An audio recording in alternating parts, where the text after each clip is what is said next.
ನಮಸ್ಕಾರ.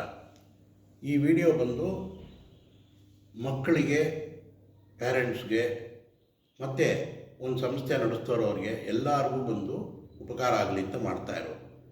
ಇದನ್ನು ಏನು ಅಂತ ಹೇಳ್ತೀನಿ, ಅಡ್ವಾಂಟೇಜಸ್ ಆಫ್ ಒಬೀಡಿಯನ್ಸ್ ಅಂತ. ಒಬೀಡಿಯನ್ಸ್ ಅನ್ನೋ ಪದ ಏನಾಗಿದೆ, ಏನೋ ಅವಮಾನಕರವಾದ ಪದ ಅನ್ನೋ ಒಂದು ಅಭಿಪ್ರಾಯವೇ ತುಂಬೋಗ್ಬಿಟ್ಟಿದೆ.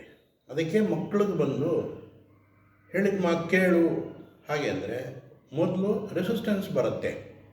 ನಾನೇ ನಿನ್ನ ಗುಲಾಮನ, ನಾನು ಯಾಕೆ ನಿನ್ನ ಮಾತು ಕೇಳಬೇಕು ಅನ್ನೋದೇ ಪ್ರಾಧಾನ್ಯವಾಗಿ ಬರೋವಂಥ ಒಂದು ಅಬ್ಜೆಕ್ಷನ್. ಒಬೀಡಿಯನ್ಸ್ ಅನ್ನೋದು ಅಮೃತ. ಅದನ್ನು ಒಂದು ತಿಳಿಸೋಕ್ಕೋಸ್ಕರ ಇದನ್ನು ನಿಮಗೆ ಕೊಡ್ತಾ ಇರೋದು. ಒಬೆ ಮಾಡೋದ್ರಿಂದ ಏನು ಲಾಭ ಹಾಗೆ ಅಂದರೆ, ನೀವು ಒಂದು ಒಂದು ಶಿಕ್ಷಕರಿಗೆ ಒಬಿಡಿಯೆಂಟ್ ಆಗಿದ್ದರೆ ಅವ್ರಿಗಿಂತ ನೀವು ದೊಡ್ಡವರಾಗ್ಬಿಡ್ತೀರ. ಯಾಕೆಂದರೆ ಅವರು ಎಷ್ಟೋ ವರ್ಷದ ಅನುಭವವನ್ನು ಕೊಡ್ತಾರೆ. ಅದನ್ನು ಇಟ್ಕೊಂಡು ನೀವು ಮೇಲೆ ಮೇಲೆ ಮೇಲೆ ಇನ್ನೂ ಮೆಟ್ಲುಗಳು ಹತ್ತಿ ಹಂತವಾಗಿ ಹೋಗ್ತಾ ಇರ್ತೀರ. ಒಬೀಡಿಯನ್ಸಿಂದ ರಿಯಲ್ ಸೇಫ್ಟಿ ಸಿಗತ್ತೆ, ನಿಜವಾದ ಸಂತೋಷ ಸಿಗತ್ತೆ, ನಿಜವಾದ ಒಂದು ಜಯಶಾಲಿ ಆಗ್ತೀರ. ಆದ್ದರಿಂದ ಒಬೀಡಿಯನ್ಸ್ ಅನ್ನೋದನ್ನು ಮೊದಲೇ ನಿರಾಕರಿಸಬಾರದು. ಒಬೀಡಿಯನ್ಸಲ್ಲಿ ಬೇಕಾದಷ್ಟು ಆನಂದ ತುಂಬಿದೆ. ಅದು ಹೇಗೆ ಅನ್ನೋದು ನಿಮ್ಗೆ ಹೇಳ್ತಾ ಹೋಗ್ತೀನಿ. ಇವಾಗ ನೀವು ಒಬೆ ಮಾಡದೆ ಹೋದರೆ ಏನಾಗ್ಬಿಡುತ್ತೆ, ನಮಗದೇ ತಾನೇ, ಒಂದು ಪೇಯ್ನ್ ಅಥವಾ ಒಂದು ಗ್ರೀಡ್, ಇದು ಎರಡೇ ಬಂದು ಮೋಟಿವೇಟಿಂಗ್ ಫ್ಯಾಕ್ಟರ್ಸ್. ಇದು ಮಾಡೋದರಿಂದ ತುಂಬ ಲಾಭ ಅಂದರೂ ಒಂದು ಕೆಲಸ ಮಾಡ್ತೀವಿ, ಇದು ಮಾಡದೆ ಹೋದರೆ ತುಂಬ ಕಷ್ಟ ಅಂದರೂ ಆ ಕೆಲಸವನ್ನು ನಾವು ಮಾಡ್ತೀವಿ. ನೀವು ಒಂದು ಶಾಲೆಯಲ್ಲಾಗಲಿ, ನೀವು ಒಳ್ಳೆ ಕಾಲೇಜಿಗೆ ಬಂದಾಗಲಾಗಲಿ, ದೊಡ್ಡವರು ನಿಮಗಿಂತ ವಿದ್ಯೆಯಲ್ಲಿ ಶ್ರದ್ಧೆಯಲ್ಲಿ ದೊಡ್ಡವರಾಗಿರೋರ ಮಾತು ಕೇಳದೆ ಹಾಗೆ ಕಾಲ ಕಳೆದು ಬಿಟ್ಟರೆ ಏನಾಗುತ್ತೆ, ಒಂದು 25 ವರ್ಷ ಆದಮೇಲೆ ಕೆಲಸಕ್ಕೆ ಬಾರದೇ ಇರೋರ ಮಾತೆಲ್ಲ ಒಬೆ ಮಾಡಿ ಕೇಳಬೇಕಾಗತ್ತೆ ಜೀವನೋಪಾಯಕ್ಕಾಗಿ. ಯಾರು ಬಂದು ದೊಡ್ಡವರ ಮಾತನ್ನು ಸರಿಯಾಗಿ ಆ ಒಂದು ಶಿಕ್ಷಣ ಪಡೆಯುವ ಟೈಮಲ್ಲಿ ಕೇಳ್ತಾರೋ ಅವರು ರಾಜನಾಗಿ ಮೆರೀತಾರೆ. ಆಮೇಲೆ ಇವ್ರುಗಳು ಕಾಲೇಜಲ್ಲಿ ರಾಜನಾಗಿ ಮೆರೆದವರು ಆಮೇಲೆ ಕಂಡವ್ರ ಮಾತು ಕೇಳಿಕೊಂಡು ಅವ್ರು ಹೇಳಿದ್ದನ್ನು ಚಾಚು ತಪ್ಪದೆ ಮಾಡೋ ಅಂಥ ಒಂದು ಪರಿಸ್ಥಿತಿಗೆ ಬರ್ತಾರೆ. ಆಮೇಲೆ ನೀವು ನಿಮ್ಮ ಶಿಕ್ಷಕರಾಗಲಿ, ಇವಾಗ ದೊಡ್ಡವರು ಅಂದರೆ ಯಾರು, ನಿಮ್ಮ ಶಿಕ್ಷಕರಿರ್ಬೋದು, ಅಪ್ಪ ಇರ್ಬೋದು, ಅಮ್ಮ ಇರ್ಬೋದು, ಗುರುಗಳಿರ್ಬೋದು, ಟ್ಯೂಷನ್ ಮಾಸ್ಟರ್ ಇರ್ಬೋದು, ಇಲ್ಲ ಒಳ್ಳೆಯ ಸ್ನೇಹಿತ ಕೂಡ ಇರ್ಬೋದು. ಅವ್ರ ಮಾತನ್ನು ಕೇಳಬೇಕು. ಅದು ಯಾಕೆ ಕೇಳಬೇಕು? What is real obedience? Obedience ಅಂದರೆ ಏನು ಹಾಗೆ ಅಂದರೆ, ನಿಮ್ಮ ಮನಸ್ಸಲ್ಲಿ ಒಂದು ದೊಡ್ಡ ಗುರಿ ಇರಬೇಕು. ಆ ಗುರಿಯನ್ನು ತಲುಪೋದಕ್ಕೆ ಕೆಲವರು ಉಪಕಾರಿಯಾಗಿರ್ತಾರೆ. ಇವಾಗ ಒಂದು ಸಬ್ಜೆಕ್ಟಲ್ಲೂ 6 ಸಬ್ಜೆಕ್ಟ್ ಇರುತ್ತೆ.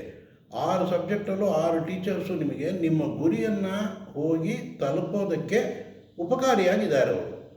ಅವರು ಮಾತನ್ನು ಕೇಳೋದ್ರಿಂದ ಅವ್ರಿಗೇನು ದೊಡ್ಡ ಲಾಭವಲ್ಲ, ನಿಮಗೆ ಲಾಭ ಇರೋದು.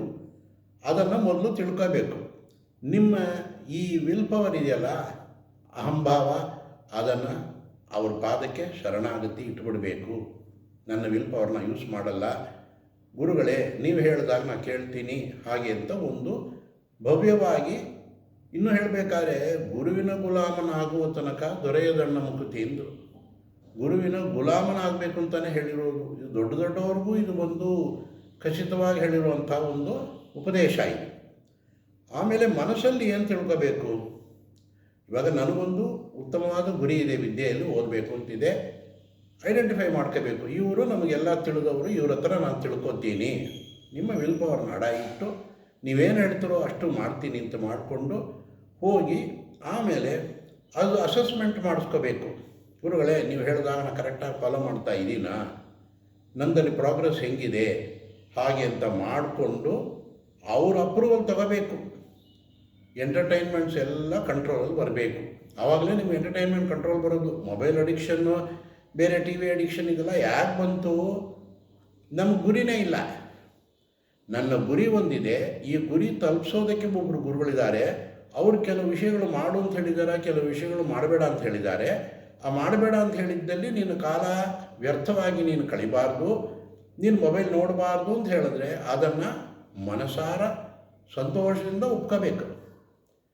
ಈವನ್ ಮನೇಲಿ ಬೇರೆಯವರೆಲ್ಲ ಎಂಟರ್ಟೈನ್ಮೆಂಟ್ ತೊಗೋತಾ ಇದ್ದರೂ ಕೂಡ ಇಲ್ಲ, ನಾನು ಇದನ್ನು ತಗೊಳ್ಳಾರೆ, ನಾನು ಇದನ್ನು ಓದಬೇಕು, ನನಗಿದು ಒಳ್ಳೆ ಗುರಿ ಇದೆ, ನಾನು ತಲುಪಬೇಕು, ಆ ಗುರಿ ತಲುಪೋದಲ್ಲಿ ನನಗೆ ಪರಮಾನಂದವಿದೆ ಅನ್ನೋ ಒಂದು ನಿರ್ಧಾರಕ್ಕೆ ಮಗು ಬರಬೇಕು.